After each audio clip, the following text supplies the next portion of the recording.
안녕하세요, 여러분들. 오늘 다뤄볼 이야기는 요즘에 정말 핫한 운동으로 대두가 되고 있는 러닝크루에 대해서 한번 이야기를 한번 해보겠습니다. 근 몇 년 사이에 우리나라에서 이제 코로나가 풀리면서 상당히 핫해진 운동이 두 가지가 있죠. 첫 번째로 크로스핏이 있고, 이 러닝 관련된 이런 유산소 운동이 상당히 주목받고 많은 관심을 받고 있다고 생각을 하고 있는데, 그러면서 러닝크루라는 동호회가 정말 많이 생겼잖아요.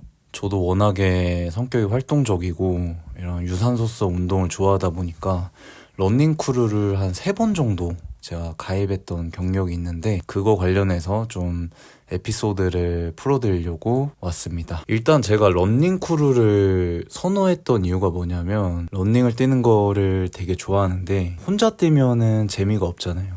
너무 외롭고 쓸쓸하기도 하니까, 그래서 사람들하고 조를 이루어서 같이 뛰면은 어떨까 싶어서 러닝크루를 가입하게 됐었고, 제가 원래는 크로스핏을 좀 했었습니다.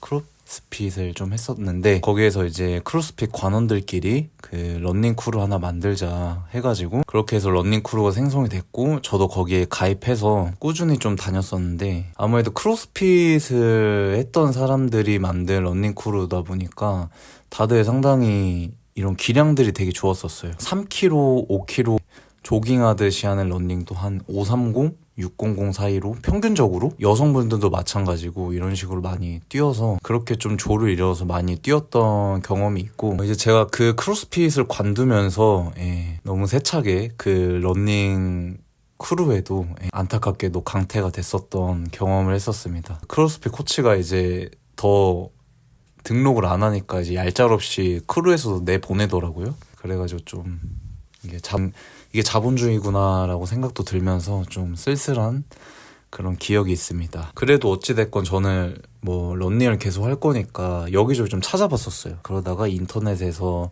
뭐 찾아서 알게 된 곳에서 다시 또 회원가입을 하게 됐는데, 그곳에서 느껴지는 이런 전체적인 분위기가 제가 크로스핏에서 했던 러닝크루 활동을 했던 때보다 사람들이 어떤 기량이라던가 수준이 좀 많이 낮아 보였어요. 그래서 한번 같이 몇 번 이렇게 뛰어보니까 제 예상이 맞았었고, 거의 한 조깅보다도 아니다시피 이러고 뛰더라고요. 이 정도면은 내가 좀 이 사람들을 리드해서, 왜냐면은 저는 어느 정도 이런 러닝이나던가 유산소성 운동에 좀 기량적으로 좀 실력을 갖추고 있다고 생각을 해서, 좀 내가 이 사람들 좀 리드해서 이렇게 끌어가 볼만 하겠구나, 그런 생각을 좀 했거든요. 그래서 아직은 뭐 그 크루에 대해서 제가 활동한 지 얼마 안 됐기 때문에 너무 처음부터 이렇게 앞서서 나대기보다는 서서히 뒤에서 천천히 뛰면서 간 좀 보다가 제 실력을 한번 입증할 수 있는 순간에 보여드리려고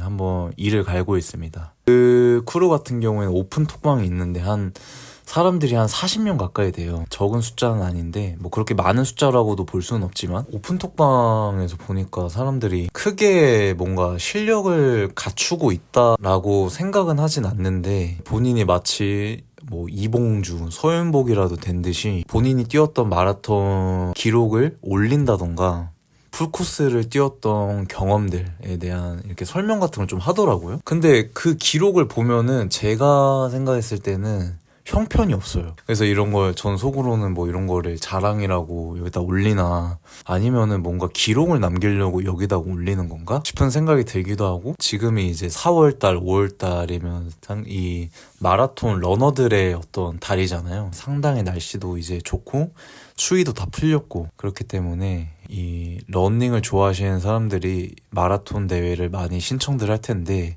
이번 기회에 제가 확실히 보여드리기 위해서 이를 갈고 있습니다. 뭐 그런 사람들 있잖아요. 러닝용 시계, 뭐 가민포 러너 같은 거, 그 다음에 러닝화, 이런 거 좀 비싼 거 장비충들이 이렇게 보면은 본인들이 어떻게 보면 자랑을 많이 해요. 자랑을 많이 하는데 막상 이렇게 같이 뛰어보잖아요. 그런 사람들이 좀 태도가 많이 불순합니다. 이거는 러닝크루를 가입하려고 하는 사람들에게 좀 드리는 조언인데, 이런 것들을 좀 참고하시길 바라겠습니다. 근데 이제 대개는 보면 이제 그런 사람들이 좀 500m 이렇게 가고 나서 좀 숨을 헐떡거린다거나 체력이 좀 방전된다거나 좀 쉬었다 가자고 하는 사람들이 대부분이에요. 그래서 그런 사람들이 하는 러닝에 대한 말을 100% 신뢰하지 않았으면 좋겠고, 저처럼 정말 묵묵하게 조용하게 러닝만 하는 사람들이 정말 실력자입니다. 평소에는 아무렇지 않은 척 하다가 정말 중요할 때 한 번씩 터트려주는, 그래서 그 순간에 정말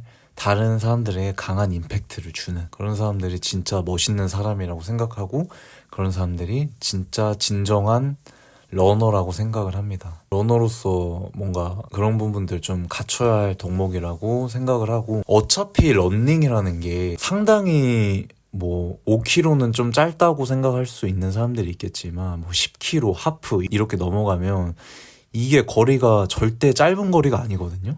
그래서 러닝을 하는 사람들은 무조건적으로 인내심이 필요해요. 멘탈적으로는 인내심이 가장 필요하다고 생각하고, 그 다음에 이제 육체적으로는 얼마나 그 긴 거리에 맞는 본인 페이스에 맞는 페이스 조절을 잘 할 수 있냐, 이런 것들이 좀 되게 중요하다고 생각을 합니다. 정말 러닝을 내가 한번 체계적으로 해보고 싶다, 그런 사람들은 전문적인 코치들이 또 가르쳐주는 러닝 크루도 있고, 근데 뭐 그런 데는 아무래도 수업이라던가 이런 비용이 좀 들어갈 수는 있겠죠. 배우고 싶은 사람들은 뭐 그런 쪽에서 좀 이용해 보는 것도 괜찮을 것 같고, 아니면은 그냥 뭐 생활체육 하듯이 달리기를 그냥 취미로 즐기려고 하시는 분들은 좀 이런 사람들이 있는 걸 좀 각오하고, 저처럼 그냥 무료로 러닝 크루 할 수 있는 곳을 찾아보는 것도 나쁘지 않다고 생각합니다. 제가 여태까지 설명 들으면서 러닝 크루에 대한 장점도 설명하고 좀 폐해라던가 안 좋은 점도 좀 설명을 드렸는데, 사실 러닝크루가 요즘 좀 너무 핫하다 보니까 서울시 같은 경우에 너무 몰려서 이렇게 뛰다 보니까 그거를 이제 제재하는 동네도 있고 아예 통제를 해버리는 그런 곳도 있더라고요. 너무 심해지니까 20, 30명씩 이렇게 몰려서 뛰어다니면은 지나가시는 시민들한테도 민폐잖아요. 너무 그렇게 몰려다니는 러닝크루 가입하지 마시고, 소소하게 한 4, 5명 정도 이렇게 러닝에 진심인 사람들하고 모임을 이루어서 뛰시면은 더 재밌고 외롭지도 않고 그런 러닝을 즐길 수 있으실 거다라고 생각을 하고요. 뭐 다른 동호회도 마찬가지겠지만 다들 뭐 다른 목적을 갖고 동호회 같은 거를 좀 이용할 수도 있겠죠. 아니면은 친목 다지려고 술 마시려고 그렇게 러닝크루 가입하려고 하는 사람들도 있을 거고, 아니면 이성 목적으로 이렇게 가입하시는 분들도 있더라고요. 뭐 그럴 수도 있다고 생각을 해요. 다만 이제 여러분들만큼은 뭐 그런 게 다른 사람들이 좀 불편하지 않을 정도 러닝크루에 민폐 끼치지 말고 다 같이 친목도 다지면서 이렇게 본인의 달리기 기량도 올릴 수 있는 그런 건전한 크루 활동 하셨으면 좋겠습니다. 네, 오늘 영상은 여기서 마치도록 하겠습니다.